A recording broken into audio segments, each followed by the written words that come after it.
Hinarang at muntik nang mabangga ng barko ng China Coast Guard ang BRP Cabra sa may bahagi ng Zambales. Isa namang Chinese research vessel na labas-pasok sa may Batanes ang binabantayan ng Philippine Coast Guard.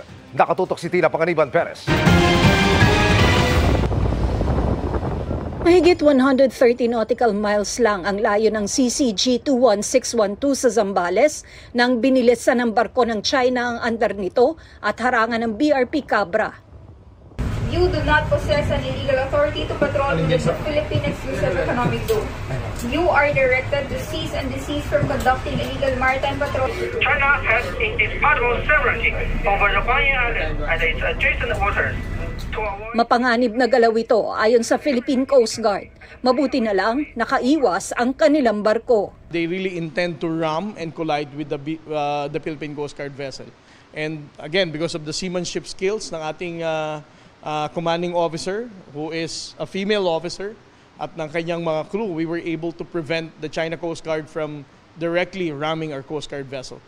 Tumanggi ang PCG na idetalya ang mga susunod nitong hakbang, pero naniniwala itong hindi na palalalain ng China ang tensyon. The moment that they elevate the tension, it might get the attention of the international community.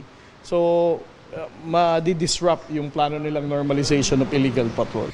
Minomonitor din ng Philippine Coast Guard ang Chinese research vessel na Zhongshan Dashu na labas-masok sa ating exclusive economic zone sa Batanes.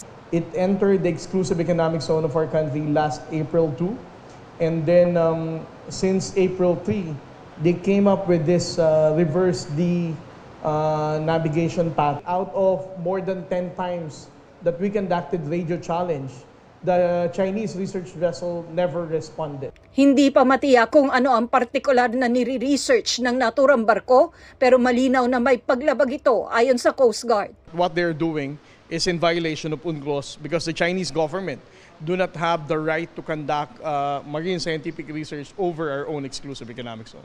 Ayon sa Philippine Coast Guard, bahala na ang Department of Foreign Affairs kung magsasampa ito ng diplomatic protest at Department of Justice kung may mga kakasuhan kaugnay ng mga nabanggit na insidente. They are indeed trying to normalize everything here in our maritime zones. No?